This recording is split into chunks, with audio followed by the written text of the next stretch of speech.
사랑하는 시청자 여러분, 한 주간 강건하셨습니까? 7월 8일이 가장 제가 사는 지역이 더운 날씨였던 것 같습니다. 그날 제가 무리하게 일을 하여 이 온열 질환이라고 이렇게 말이죠. 우리 쉽게 말해서 열을 받는 이 폭염을 견디지 못해서 발생하는 질환이죠. 이 일로 일주일 동안 거의 먹지도 마시지도 못할 만큼 힘든 시간을 보냈습니다. 이렇게 더위로 인해서 제가 평생토록 알아보거나 고통을 당해본 적은 없었습니다. 그러면서 참 하나님을 의뢰할 수밖에 없는 그런 시간이 꼭 일주일이 지나고 일주일 만에 처음으로 제가 죽을 입에 대면서 지금은 회복 가운데 있습니다. 하나님의 은혜죠. 그래서 제가 하던 일, 카드 배달하는 일을 중단하기로 결정을 하고 회사에 통보하고 이 일을 멈추었습니다.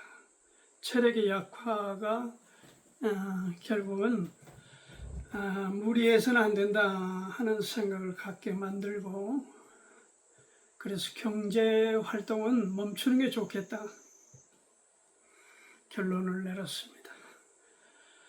여러분이 저희 건강을 위해서 좀 기도해 주시길 바랍니다. 또 한 가지는 제가 이제 한 3개월 전인가요?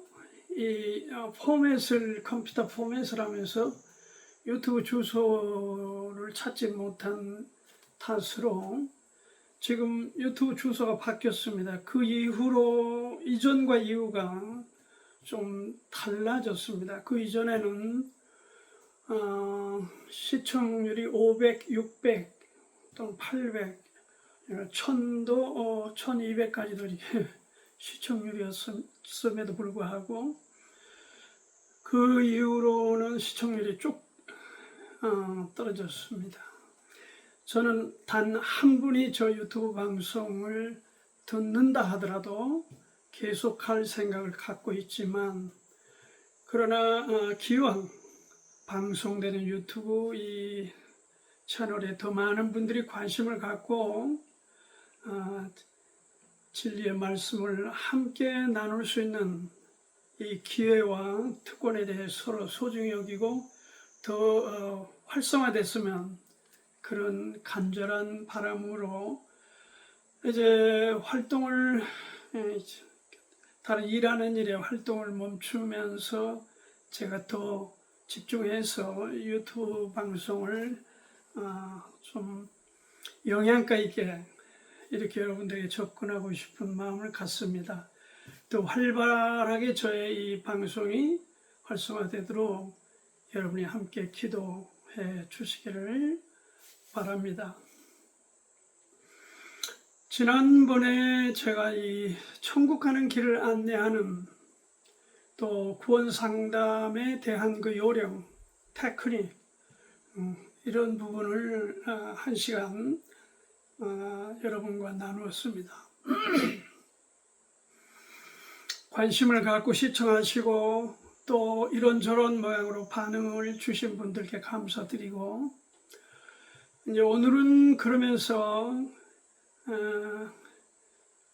이 지금 구령 상담, 구원에 대해서 등한히 하고 개인의 영혼을 소홀히 하는 틈을 타서 지금 우리가 영적으로 얼마나 분위기가 흐려지고 잘못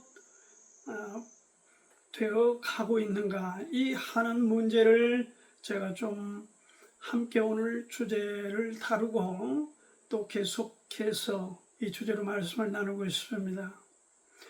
구원 상담이 어떤 부분들에게는 생소할 겁니다. 왜냐하면은 이 구원 상담이라고 하는 이 주제는, 이런 사역의 파트는 보편적이지를 사실 않습니다. 보편적인 것은 한국, 대한민국 교회들은 칼빈주의입니다. 장로교회가 대세입니다. 여러분이 아실는지를 모르겠으나 장로교회의 칼빈의 가르침에 대해서는 인간의 절대 타락, 인간의 절대 죄악, 이 부분에 대해서 신학적으로 제시하며 하나님의 절대 권력, 은혜, 하나님의 절대 은혜를 강조하며, 다시 말하자면은 하나님이 구원에 관해서, 신앙에 관해서의 영향은 100%다. 인간은 제로다. 그것을 뼈대로 만들어진 게 칼빈 신학입니다. 인간의 절대 타락, 부분적으로는 맞습니다. 그러나 절대적인 신학 논리는 결코 아닙니다. 그래서 어떻게 보면 그 반사적인 행동이 감리교 요한 웨슬레의 신학 흐름입니다. 그건 뭡니까? 하나님이 50, 사람이 50. 어떻게 하나님이 사람의 동의가 없이 하나님이 일방적으로 역사할 수 있느냐 하는 것이, 특히 구원에 있어서 이 웨슬레 신학입니다. 감리교 신학이에요. 하나님이 50, 인간이 50, 인간이 어그리를 해 주어야 가능하다. 인간의 동의가 없는 구원은 불가능하다. 이렇게 만들어진 것이 감리교 신학입니다. 장로교는 하나님이 100, 사람이 0. 감리교는 사람이 50, 인간이 50. 그러다 보니까 어느 쪽에 치우치게 되는 겁니까?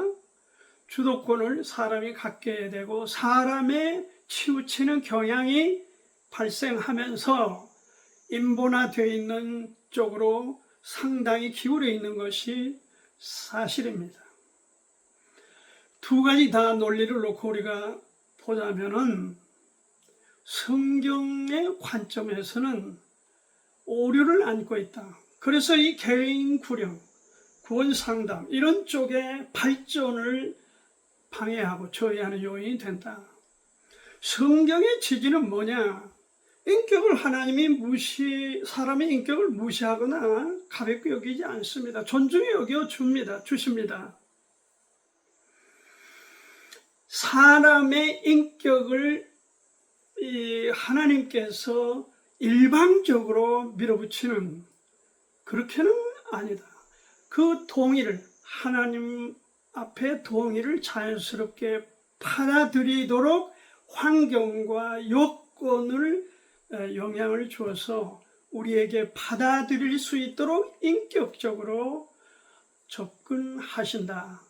그래서 인간의 동의도 절대적이 아니고 또 비중을 더 두는 것도 아니고 하나님의 은혜 가운데서 사람이 동의할 수 있도록 성경은 그렇게, 그래서 어떤 사람들을 선교사를 쓰시기도 하고 어떤 사람을 쓰시기도 하고 또는 어떤 환경적, 어떤 질병, 이런저런 것들, 고통을 압력 수단으로 해서 하나님께서 어떤 사람에게 그 길을 받아들일 수 있도록 역사하신다 하는 것이 성경이 지지하는 바 구원에 관해서 말씀을 드릴 수 있습니다. 이 구원상담이라고 하는 것은 하나님 앞에서 자신의 죄에 대해서 그 죄로 인해서 멸망받을 수밖에 없다. 그것을 개인이나 그룹으로 충분히 깨닫도록 하여 그것을 인지하도록 그리고 느끼도록 받아들이도록 하여서 그 무서운 결과가 무엇이냐? 결국 하나님을 배척한 결과는 하나님도 배척하여 버려지는 지옥이라고 하는 형벌 가운데 갈 수밖에 없다.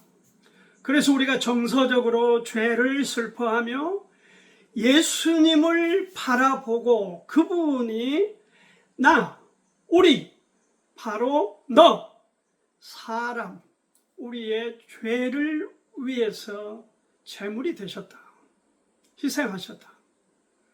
그래서 그 주님 앞으로, 주님을 받아들이고 앞으로 나오는 사람을 축복하는, 받아들이는 것이 구원입니다. 죄에 대해서 슬퍼하고 돌이키지 않는 사람이 입술로, 머리로, 이론적으로 이례적인 어떤 경험이라고, 그런 것들은 다 가짜입니다. 거짓이에요. 그러므로 우리가 어떤 구원 상담을 했다든지 그렇다고 해서 꼭 구원받은 것도 아니고, 또 그 상담이 유능한 목사님이든 그 사람이 어떤 상담자든 간에 그 유능한 상담자라 해서 꼭 그 사람이 상담해서 구원받는 것도 아닙니다.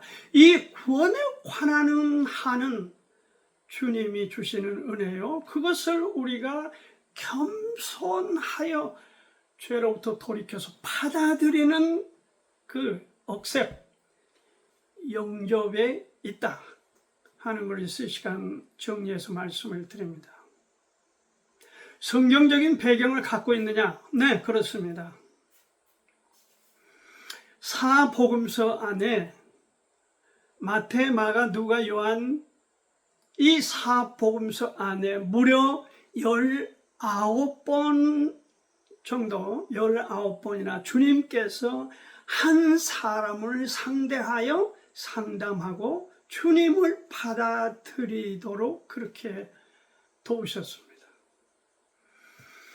그 대표적인 사례가 바로 어디입니까? 요한복음 4장입니다. 요한복음 3장도 그렇지만은 요한복음 4장이 대표적인 사례. 뭐에 관한 거죠? 누구에 관한 것입니까? 네, 사마리아 여인에 관한 내용이 그렇습니다. 우물가의 여인, 사마리아 여인을 우리가 요한복음 4장을 열면 볼 수 있습니다. 정오 시간에 주님인 줄을 몰랐죠. 주님은 이제 우물가에 앉아 쉬고 계셨고, 제자들은 마을에 지금 뭔가를 먹을 걸 구하러 들어갔고, 그 가운데 지금 사마리아 여인이 물 길러 나온 가운데서 주님을 만난 대화를 여기 주고받는 내용을 요한복음 4장에서 볼 수 있습니다.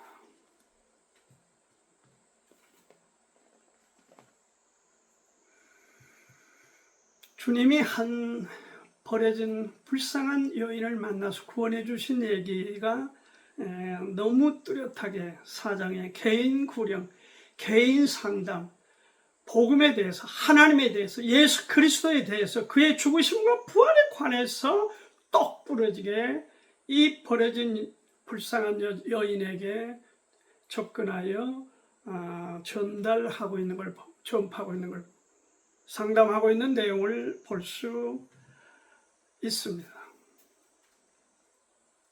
또 한 번은 주님께서 한 동네에 들어가시다가 뻥나무 위에 있는 삭개오, 이 세리장이죠. 삭개오를 만나시면서 거기서 네가 속히 내려오라. 누가복음 19장 5절 9절에 그렇게 해서 만나 주시면서 주님을 정확하게 설명하여 받아들일 수 있도록 구원받게 하는 내용을 우리가 볼 수가 있습니다.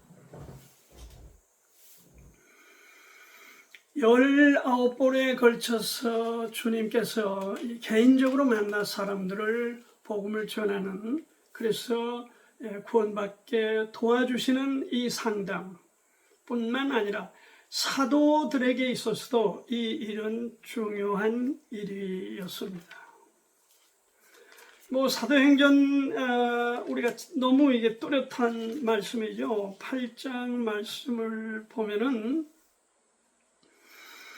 빌립에게 이렇게 성령께서 하시죠. 26절을 봅니다. 주의 사자가 빌립도로 일러 가로대에 일어나서 남으로 향하여 예루살렘에서 가사로 내려가는 길까지 가라 하니 그 길은 광야라. 여기 가서 에디오피아 여왕 국고를 맡은, 우리로 말하자면 한국은행 총재 같은 지위죠. 대단한 그런 권력을 갖고 있는 인물이죠. 그런데 그 빌립이 지금 이 종교심이 대단한 이 내시, 에디오피아 내시가 지금 예루살렘에 와서 예배 드리고 지금 돌아가는 길, 광야 길에서 만나도록 성령이 인도해 주심으로 거기 가서 만난 내용을 볼 수 있습니다. 아주 너무 정확하게 구원 상담, 개인 구원 상담 하고 있는 내용을 볼 수 있습니다. 지난 시간에도 제가 말씀드렸지만 제 석사 논문 주제가 바로 이 주제입니다. 이렇게 제가 논문 주제를 잡았었습니다. 효과적인 구원 상담에 대한 성서적, 목회적 고찰, 이렇게 해서 개인 구령을 어떻게 효과적으로 하여 사람을 돕고 그리고 구원에 이르게 하여 천국의 길을 안내할 수 있느냐 하는 것을 쉽게 요약하여 이 논문에 담았습니다. 그 논문 주제, 오늘 제가 지금 이 논문을 들고 여러분과 같이 함께 풀어서 이렇게 나누고 있습니다. 주님도 19번 정도 개인적으로 만나서 복음을 전하시고 내가 하나님의 아들이고 메시아다, 나로 말미암지 않고는 하나님의 나라에 갈 수 없다 하는 것을 선포하셨고 개인적으로 설득하여 상담하였습니다. 그래서 천국에 이르는 길을 안내하여 받아들일 수 있도록 사람들을 천국으로 안내하는 그 일이 주님이 땅에 오시는 목적 제1순위다 하는 것을 곳곳에서 지적하고 우리에게 경성토록 그렇게 해 주시고 있습니다. 그리고 여기 지금 제자들에 대해서도 여기 지금 말씀드린 대로 에디오피아 내시 국고를 맡은 이 간다게 왕조의 그 국고를 맡은 내시가 지금 그 열심, 에디오피아에서 예루살렘이 거리가 얼마입니까? 거기 말을 타고 병거를 타고 이동한다 하더라도 거의 하루 이틀 거리가 아닙니다. 그런 열정을 갖고 있는 그 영혼을 하나님이 위에서 보시고 이 사람을 구원하여 내 나라 천국에 오도록 만들어줘야 되겠다. 누구를 쓸고? 그래서 준비된 사람 빌립을, 집사 중에 한 사람이죠. 빌립을 지금 동원하여 광야길에 나가서 지금 이 내시를 만나게 하는 것입니다. 그래서 복음을 전달하여 주님을 받아들였습니다. 그렇죠? 빌립이 입을 열어 이 글에 시작하여 예수를 가르쳐 복음을 전하니 길 가다가 물 있는 곳에 이르러 내시가 말하되 보라 물이 있으니 내가 침례를 받음에 무슨 거리낌이 있느냐 그랬는데 37절은 우리 성경에는 지금 어떤 성경에는 없다고 처리되어 있습니다. 그러나 이 다수의 사본에는 이 말 37절이 있습니다. 네가 네 마음을 다하여 예수 그리스도께서 너의 구주임을 믿으면 가하다. 네가 예수님이 너를 위하여, 너의 죄를 위하여, 너의 더러운 악한 그 많은 과거, 현재, 미래의 죄를 위하여 하나님의 아들 예수께서 십자가에 죽어 피 흘렸음을 네 마음에 믿으면 네가 구원에 이를 수 있다. 그 말씀이 있습니다. 37절에 내시가 대답했습니다. 예수 그리스도께서 나를 위해 죽으시고 부활했음을 내가 믿노라. 믿는다. I believe so. 나는 그걸 믿는다. 그래서 둘이 물에 내려가서 그 즉시 물 흐르는 냇가에 가서 예수 함께 죽고 예수 함께 부활할지어다 하는 신약 교회의 딱 한 가지 진리로 제시한 침례를 받게 된 것입니다. 깨닫지 못한 내가 이걸 깨닫지 못하는데 읽으면 아무리 읽은들 깨닫지 못하면 무슨 소용이겠습니까? 그래서 이 성령님이 그렇게 역사하시고 빌립이 도구로 쓰임받고 일꾼으로 그렇게 해서 한 영혼 그 대단한 종교적 열정을 품고 살아가는 내시를 구원하는 내용이 사도행전에 너무 자세하고 확실하게 기록해 주고 있습니다. 여기서 말하는 중요한 게 하나 있어요. 네가 읽고 지금 성경을 구약 성경 이사야서 53장을 읽고 가지 않습니까? 큰 소리로 읽고 가고 있죠. 30절에 보니까 빌립이 달려가서 선지자 이사야의 글 읽는 것을 듣고 말하되 읽는 것을 깨닫느냐 대답하되 지도하는 사람이 없으니 어찌 깨달을 수 있느냐 하고 빌립을 청하여 병거에 올라 같이 앉으라 하니라. 이사야서 53장 5절 6절 이 부분을 지금 읽고 가고 있는 건데 깨닫지를 못하니까 빌립이 물었습니다. 네가 읽고 가는 그게 무슨 내용인지 아느냐? 깨닫느냐? 나를 안내해 주는 사람이 없는데 어떻게 깨달을 수 있느냐? To be a guide 이렇게 되어 있습니다. 또는 lead on one's way 그렇죠. 이 길을 안내해 주는 사람이 없는데 to be guide, 안내해주다 하는 사람, 나를 그쪽으로 이끌어 안내해줘서 깨닫게 상담을 해주거나 가르쳐준 사람이 없는데 내가 어떻게 깨달을 수 있느냐. 그래서 빌립이 선생님이 되어 가르쳐준 것입니다. 이게 제자가 할 일이에요. 이게 목사가 할 일이에요. 이게 성도가 할 일이에요. 전도사가 할 일이에요. 신학생이 할 일이에요. 딴짓 말고 이거를 중요시 여기고 하라는 것입니다. 성경이 그걸 가르치고 있어요. 자, 뿐만 아닙니다. 여기 유명한 인물이 또 사도행전 10장에도 고넬료가 등장하죠. 이 베드로가 그곳에 가서 고넬료에게 복음을 전해서 그와 그 집안이 다 구원받는 겁니다. 개인과 그 그룹이 다 구원받는 놀라운 역사가 일어나고 단번에 그들이 침례받는 이 내용이 바로 여기 사도행전 10장에도 있어요.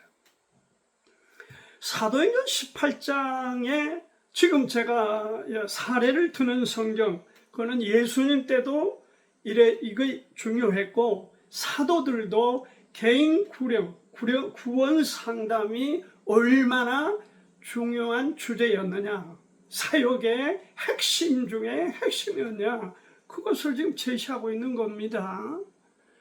아볼로라고 하는 유대인 출신의 아주 구약에 능통하고 그러니까 학자이기도 하고 감동을 주는 그 설교자였습니다. 사도행전 18장에 보면은 이 어떻게 보면 이제 바울 제자이기도 하지만 브리스길라와 아굴라 이 부부가 이 어마어마하게 설교로 감동을 주는 이 아볼로가 앞만 봐도 구원이 없는 것 같으니까 그 설교를 듣다가 끝나고 나서 그 부부가 같이 이렇게 아볼로와 면담을 하죠. 상담을 하는 겁니다. 그래서 당신이 복음을 정확하게 깨닫고 있는 거냐? 이렇게 유대인 출신으로 정말 어마어마한 영향력 있는 감동적인 그런 메시지를 전하고 대단한 신학적인 배경, 구약에 능통한 사람이지만 그는 주님이 자기 죄를 위해서 죽었다고 하는 사실을, 부활했다는 사실을 까마득하게 모르고 있었습니다. 네가 알고 있는 게 뭐냐 했더니 요한의 침례를 합니다. 거기까지 예, 침례 요한까지 압니다. 그 얘기거든요. 그 다음을 모릅니다. 예수님이 왜 오셨고 메시아가 왜 오셨으며 왜 메시아가 십자가에서 죽으셨고 왜 피를 흘리셨으며 고난을 당하셨는지 왜 부활하셨는지 그게 아볼로와 무슨 관계가 있는지는 모르고 있었다. 매치가 안 돼 있다. 억셉이 안 돼 있다. 그래서 그것을 평신도라고 할 수 있는 브리스길라와 아굴라가 유명한 목사라고 할 수 있는 그 유대인 출신의 설교자요, 그 구약에 능통한 분을 상담을 통해서 도와줘서 그가 구원받고 놀랍게 쓰임받는 이야기가 있습니다. 고린도서에도 있고 고린도 교회에서 유명했던 목사예요. 왜? 파를 하나 형성했잖아요. 바울파, 베드로, 게바파, 아볼로파. 이게 아볼로가 그 사람입니다.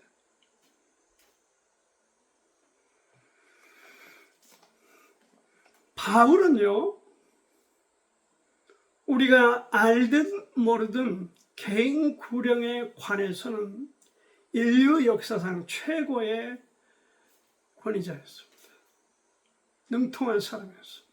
그는 가는 곳마다 개인적으로 또는 소그룹으로 주님을 그들 상대방 받아들인 사람들 입장에 맞도록 그렇게 계속해서 상담을 통해 구원받게 바로 빌립보 교회가 그렇게 세워졌고 수많은 교회들이 바울의 개인 구령과 구원 상담과 그걸 통해서 구원받게 하고 그래서 그룹이 되어지고 교회가 형성되도록 역할을 했던 것을 우리가 자세히 알아야 합니다. 이제 제가 구원 상담의 중요성에 대해서 잠깐 말씀을 드리고 오늘 이 구원 상담 구령에 관해서 대한민국 교회들이 별로 가치 없는 것처럼 아무것도 아닌 것처럼 그렇게 취급해보는 이 넌센스 어리석은 사역의 현장에 대해서 문제점들을 제시하고 지적하고자 합니다. 주님께서 중요시 여긴 것 이전에 지난 시간에도 말씀드렸지만 99마리 양 중요합니다. 그러나 소외되고 버려진 그리고 잊혀진 그 한 마리의 양, 한 마리의 양의 가치도 주님은 동일하게 중요시 여겼다. 99마리의 양의 진행을 발걸음을 멈추게 하고 한 마리 버려진 잃어진 양을 찾아서 찾도록까지 찾았다. 그 얘기는 하나의 소중함, 한 영혼의 가치, 한 영혼이 하나님 앞에 어떤 무게가 있는지 우리 구원받은 그리스도인들은 그리고 사역자들은 알고 깨달아야 된다. 그것을 가르쳐주고 있는 것이죠. 그 한 영혼에 대해서 구원하시기 위해서 하나님께서 메시아를 보내시고 우리 주님이 땅에 오신 것입니다. 한 사람, 한 사람, 한 사람이 소중합니다. 우리도 그런 마음으로 영혼을 대하고, 그런 마음으로 성도를 대하고, 그런 마음으로 상대방을 대하여 한시도 한 영혼의 소중함을 잊어서는 안 된다. 주님도 그렇게 하셨고 제자들도 그렇게 하셨고, 그러면서 오늘 우리에게도 기록하여 말씀으로 한 영혼의 가치와 소중함을 강조하고 계시다면 우리도 그 중요성을 깊이 더 인식하는 계기가 됐으면 좋겠어.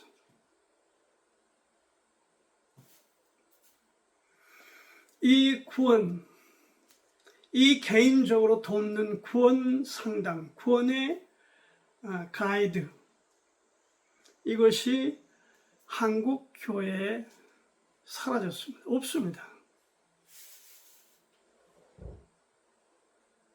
오늘 이 시대에 우리 지금 교회들이 어떻게 되어가고 있는 것입니까? 영혼에 대한 가치, 그 중요성을 성도들이, 목사들이 과연 소중히 여기고 있습니까? 더구나 한 영혼에 대해서 부흥회를 하고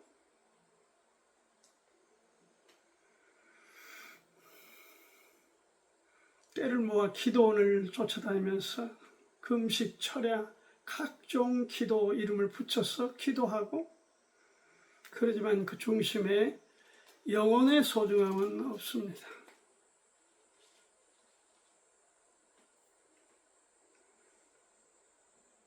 세상 차원의 어떻게 보면은 종교 중독자들을 만들고 있는 것 같습니다. 제 눈에는. 종교 중독자들 말이에요. 제자리에 쳇바퀴 돌듯 일요일이니까 교회 가고, 의무적으로 봐야 되니까 성경 한두 구절 보고, 기도해야 되니까 아멘하고, 습관, 중독자적 모습이 많이 보여주고 있는 현실이기도 합니다. 가장 중요한 게 개인 구령, 개인의 구원이다. 그것이 사역의 출발이요, 사람을 대하는 사역의 중심 가치가 되어야 된다. 우리가 이 구원에 대해서 그만큼 소중히 여겨야 된다. 이 구원 상담이 있기는 하지만 있으나만 하는 또 현실도 한탄스럽기도 합니다. 오늘 이 구원에 대해서, 복음에 대해서, 예수 그리스도를 내가 지식적으로 알고 감정적으로 받아들이고 내 의지적으로 돌이켜 예수 그리스도, 내가 할 수 없는, 내가 어떻게 할 수 없는 그 영역, 하나님이 베풀어 주신 은혜 가운데 그 구주로 예수 그리스도를 받아들이고 구원받는 그 일을 돕는, 상담하는 그 일에 대해서 빗나간 교회들의 모습이 어떤 거냐? 가장 중요한 게 물질주의로 교회들이 흘러가 버렸다는 거죠. 한국 교회에서 예수님이 자리를 잡아야 된다고 하는 그 자리에 돈이 찬탈한 겁니다. 돈이 치고 들어와서 자리를 빼앗아 버렸어요. 그래서 예수님 대신에 돈이 교회의 만능이 되고 말았습니다. 현실입니다. 사실입니다.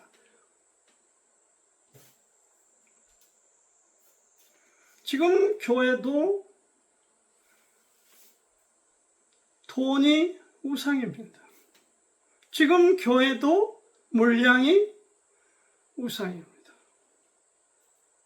경제 발전으로 너도나도 먹고 살만 하니까 교회들은 그 힘을 잃어가기 시작했습니다. 왜? 돈의 그 자리를 내줘버렸기 때문입니다.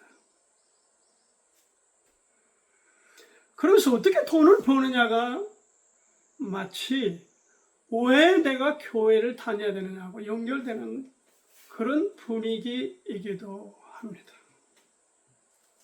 기복신앙으로 가는 겁니다. 남이함의 타불 관세음보살 그 자리에 할렐루야 아멘이 오긴 했는데 힘이 없어. 중독자들이 되어버렸어요.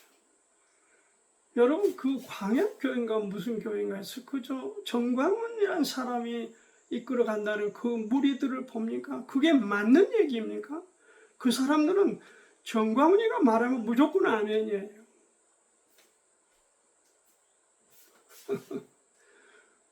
예, 무조건 할렐루야, 무조건 아멘이에요. 세상에 그런 무리가 어디가 있습니까? 세상에 그런 교인이 어디가 있으며 교회가 어디가 있습니까?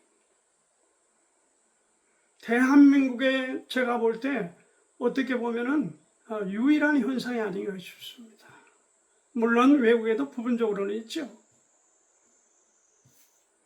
그러나 이런 성경을 떠난 기복적으로 어떤 사람을 추동하면서 다른 쪽으로 눈을 돌려 이렇게 잘못 흥황해 가고 있는 무리가 한국 외에 많이 다른 나라에 있다는 얘기를 들어본 적은 별로 없습니다.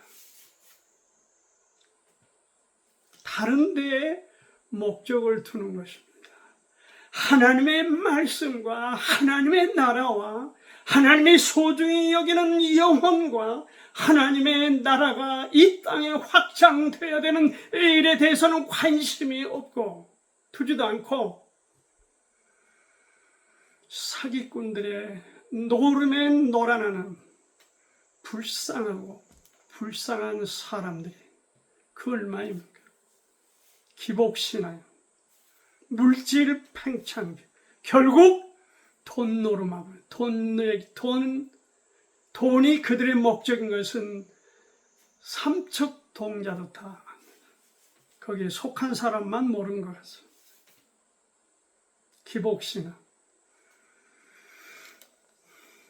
세속적인 욕구가 교회 안에 가득 차 교회를 휘젓고 있습니다. 저는 어저께 그 정말 가슴 아픈 보도를 보았습니다. 김장한 목사님 지금 이사장으로 있는 극동방송을 특검에서 압수수색을 했다는 보도가 있었습니다. 이영훈 목사가 있는 순복음교회 그것도 압수수색을 했다는 보도가 있었습니다.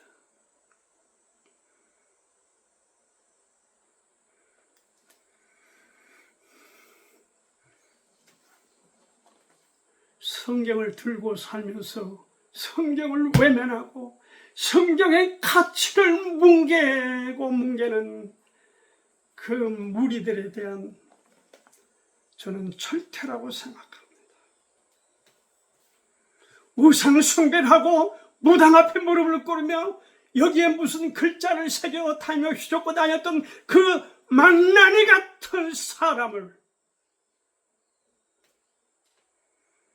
안수를 하여 하나님 이를 대통령으로 세워달라고 그런 천인 공노할 짓들을 거침없이 했던 자들이 목사, 유명한 유명세를 달고 있는 목사들이 아닙니까?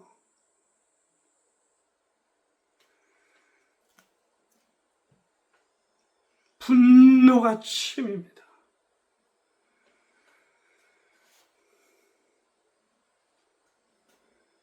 한 번만 그렇게 전두환에게 그 아부를 하고 짓거리를 해서 얼마나 우리의 마음을 찢어지게 하고 아프게 했던 사람이 그것도 모자라요.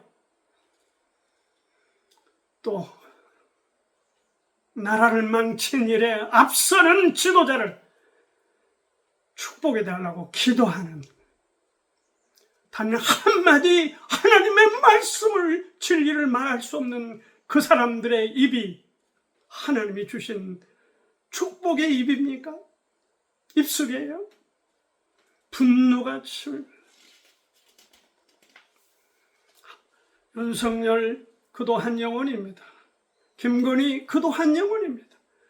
만약에 그들을 영혼으로 대했다면 이 차들이, 이 목사들이 그렇게 했겠습니까? 권력이 그리 좋은 겁니까? 목사가 미련을 둘 만큼 그렇게 좋은 게 권력이에요? 세속화가 그렇게 좋은 겁니까? 세상으로 가세요. 그 제발 거추장스러운 목사 타이틀을 벗어던지고 세상으로 가세요. 이영원 씨, 김정한 씨. 그리고 건강하게 늙어가세요. 추태 부리지 마세요. 얼마나 당신들이 수많은 사람들을 악행으로 범죄로 몰고 가고 있는 것을 모릅니까?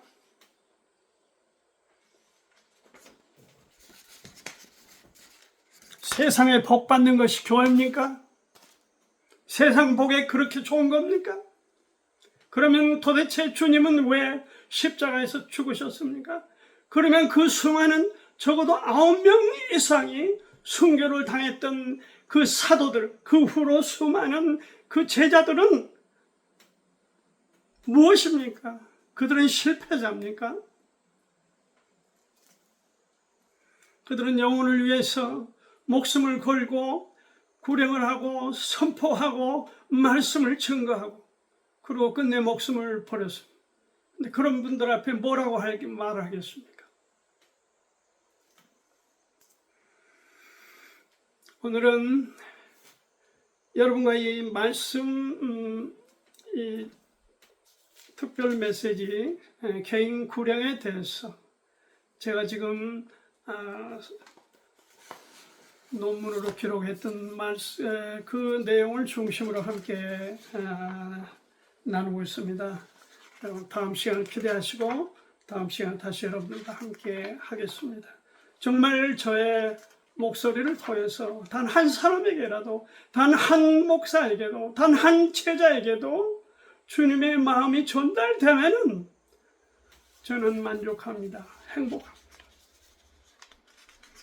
아무리 세상이 다 썩어가도 하나님의 말씀은 바르게 전해져야 됩니다.